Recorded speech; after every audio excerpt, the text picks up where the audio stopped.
Por eso es muy importante en en la literatura romántica siempre que todos los poemas, toda la narrativa, las pinturas, ¿cierto? El arte, todo está enfocado a la naturaleza, ¿ya? Ustedes vieron la clase anterior y vimos la canción del pirata, que también ahí esa canción del pirata estaba ambientada en el mar, por eso la importancia de la naturaleza. Tercer punto importante es la rebeldía, es cómo nosotros exponemos, ¿cierto? ¿Qué es la rebeldía? ¿Cómo se expone la rebeldía frente a esta corriente literaria? Porque la rebeldía tiene que ver con querer ser otra persona, ¿cierto? Una ansia de libertad, quiero ser libre, quiero ser otra persona, por eso tenemos ese tercer punto que es la rebeldía. Y cuarto y último, que es la libertad como norma de expresión. Por eso yo partí y les dije que existe este cambio de paradigma, porque como antes estaba muy estructurado, por ejemplo, en la poesía todo tenía que ver con métrica, todo tenía que ser contado sílaba por sílaba, y acá, no, acá en el romanticismo queremos ser libres, queremos escribir en libertad, quiero hablar los temas que yo quiero, no quiero siempre estar ligado a un paradigma, a un tema en particular, quiero ser libre. Y en función de esto, ustedes analizaron, ¿cierto?, que era la canción del pirata, y la canción del pirata empezaba con, nosotros podríamos decir que trabajaba con el personaje, ¿cierto? Se habla todo el rato, ¿cierto?, de este pirata, que es un símbolo, el pirata es símbolo de libertad, ¿ya? Porque el pirata, ¿cierto?, es un hombre libre, vive en el mar, como ya dijimos que estamos evocando a este ser rebelde, que es el pirata, y aparte está la naturaleza, que es el mar, que es símbolo es desborde, el mar es desbordante, ¿cierto? El mar se mueve, es ondulante, vienen tormentas, el mar no se puede controlar. Por eso dice, es la importancia de cómo ustedes partieron la clase y hablando sobre la canción del pirata, que representa, claro está, la libertad absoluta. ¿Ya? Ya, para partir la clase de hoy, vamos a comenzar mirando las siguientes imágenes, ¿ya? Y la idea es que ustedes tengan ideas abstractas que representan a partir de este símbolo. Por ejemplo, acá tenemos un símbolo, ¿cierto?, de una mujer que tiene una balanza. ¿Qué significará? Después la otra pregunta dice, ¿por qué la justicia se representa con los ojos vendados? Y ahí tenemos una pista de qué significa básicamente estas imágenes, que significa la justicia, ¿ya? Por eso esta justicia tiene esa balanza entre lo bueno y lo malo, por eso es este símbolo.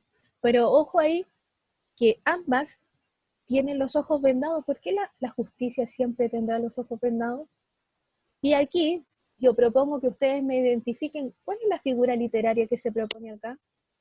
Porque, para que tengan ojo, que las figuras literarias no siempre se ven en la poesía, sino también están presentes en las imágenes. Ya. Para continuar la clase, vamos a ver lo siguiente. Yo presento aquí algunos artículos que están relacionados con la libertad. Por ejemplo, en el artículo 1 dice, todos los seres humanos nacen libres e iguales en dignidad y derechos, y dotados como están de razón y conciencia. Deben comportarse fraternalmente los unos con los otros, ¿ya? Y por eso ahí yo desprendo de esto una pregunta que dice, ¿por qué es tan importante para la sociedad la libertad? ¿Por qué será tan importante la libertad para nosotros? Segundo artículo, todo individuo tiene derecho a la vida, a la libertad y a la seguridad de su persona. Y tercero, toda persona tiene todos los derechos y libertades proclamados en esta declaración, etc. Entonces ahí tenemos la segunda pregunta que dice, ¿asegura la libertad y la igualdad un feto no nacido? ¿En estos artículos estará también presente? ¿Por qué crees que los 3 primeros artículos de los derechos universales mencionan la palabra libertad? Entonces, para que ustedes den cuenta de cuán es la importancia de la libertad, para que estén en los principios de los derechos humanos, los primeros artículos sean en función de esto. Para eso nosotros vamos a entender la libertad, ¿ya? Para que vayamos escribiendo como una facultad y derecho de las personas para elegir de manera responsable su propia forma de actuar y dentro de una sociedad, sin ser limitado o restringido por ningún tipo de poder externo, ¿ya? Así vamos a entender la libertad en esta unidad. Vamos a ver el siguiente glosario. Aquí tenemos unas palabras con las cuales vamos a trabajar. Y la primera es tedioso, que significa que produce tedio, aburrimiento extremo o a veces es un estado de ánimo. Después tenemos la segunda pregunta, o sea, la segunda palabra es trivial, que no sobresale del ordinario común y que carece de toda importancia. Luego tenemos una tercera, una palabra muy importante que es sublime, excelso, eminente, de elevación extraordinaria. Es muy importante esta palabra que es sublime, sobre todo para esta unidad, porque sublime tiene que ver con algo, claro, dice elevación extraordinaria, algo que es hermoso extraordinariamente, pero que no se juzga. Por ejemplo, nosotros cuando vemos la erupción de un volcán, el acto de la erupción es hermoso, es sublime. Ahí utilizamos esa palabra, sublime, ¿ya? Porque es maravilloso, es hermoso, ¿cierto? Se ven los colores, se ve la naturaleza desbordante. No obstante, no quiere decir que no es peligroso, que daña el medio ambiente se ve dañado, las personas que viven ahí. Por eso uno cuando utilizamos este concepto sublime, no juzgamos, solo vemos lo hermoso que es, sin cuestionarnos los daños que se pueden producir. Y también tenemos, por ejemplo, una tormenta, que también es un acto sublime, es hermoso, pero también sin cuestionarnos los daños que produce. Luego tenemos la palabra aurora, que significa luz sonrosada, que procede inmediatamente a la salida del sol, y enhiesto, que es levantado o derecho. La importancia de este glosario es que los textos líricos pretenden expresar sentimientos, ¿ya? Por eso aquí vamos a ver que vamos a analizar este poema, ¿ya? Entonces, por eso decimos que los textos líricos pretenden expresar sentimientos en base a características de otras cosas, ¿ya? A la simbología.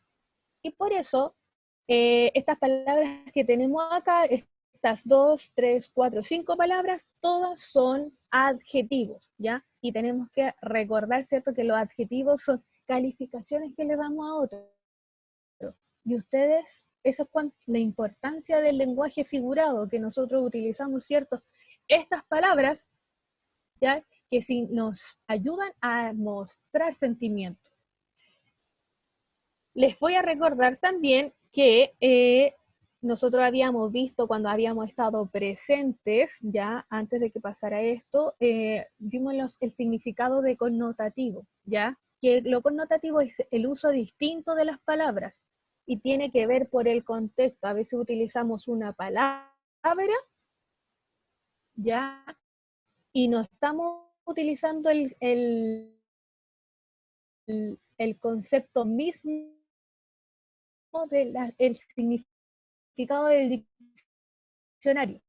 Acuérdense que teníamos denotativo y connotativo. Ustedes también lo vieron en la guía cuando vimos poesía. Entonces, denotativo sería esa palabra. Y ahí tenemos un ejemplo de las perlas de tu boca, ya que las perlas de tu boca, si vamos a una perla, el significado de una perla, ya no tiene nada que ver cuando yo utilizo las perlas de tu boca, que significa que son los dientes. Ahí nosotros le estamos dando un nuevo significado.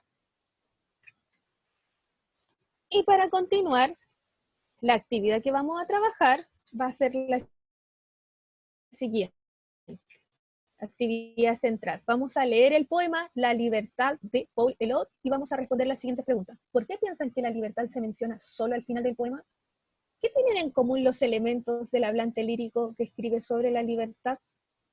¿Qué intenta hacer el hablante lírico o qué actitud tiene? ¿Qué significa el cuarto verso? ¿Y qué significa el verso en el sudor de la tempestad?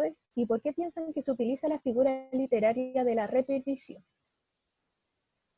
Vamos a hablar un poquito del autor, que es Paul Es un poeta francés de la primera mitad del siglo XX y pertenece al movimiento surrealista, en el cual la imaginación y la libertad creativa jugaban un rol preponderante.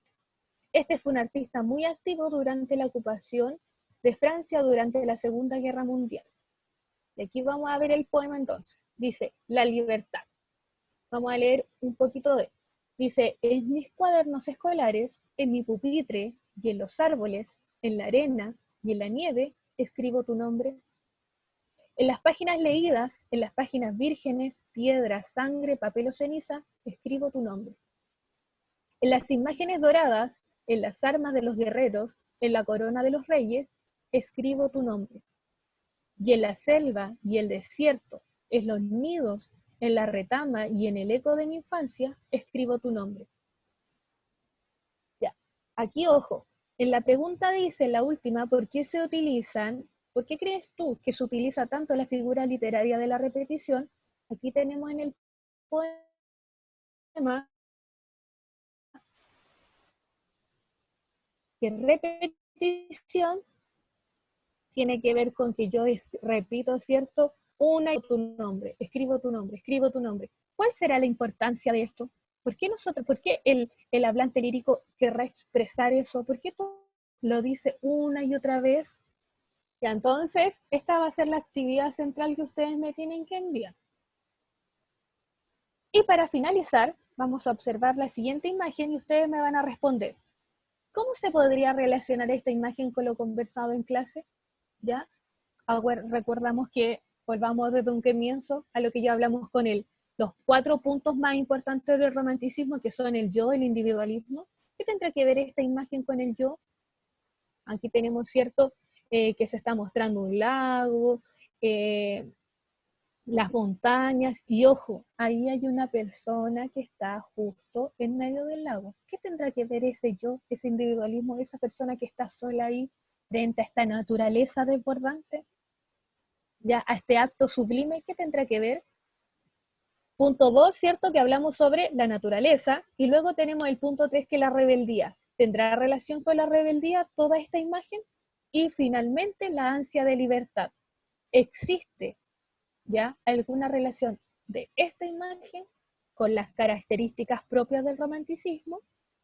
Y luego quiero que ustedes me expliquen qué será el lenguaje figurado, ¿ya? En función de lo que hablamos sobre los adjetivos, que nosotros le estamos dando otra connotación a una palabra. ¿Qué será eso? ¿Cómo vamos diciendo lo que es el lenguaje figurado? Y para finalizar, les voy a comentar que la semana del 18 nosotros vamos a tener una evaluación de lenguaje, ¿ya? Y en esta evaluación vamos a trabajar con las características del romanticismo, que son las que a ustedes se las volví a repetir, que son estas 4. Luego vamos a hacer un análisis de un poema, ¿ya? Lo que ustedes trabajaron la semana pasada con la canción del pirata y ahora con este poema que se llama La Libertad. Entonces vamos a hablar sobre los símbolos y el lenguaje, y vamos a trabajar sobre el lenguaje connotativo y denotativo y algún texto de comprensión lectora. Eso sería lo que va a entrar en la evaluación de lenguaje.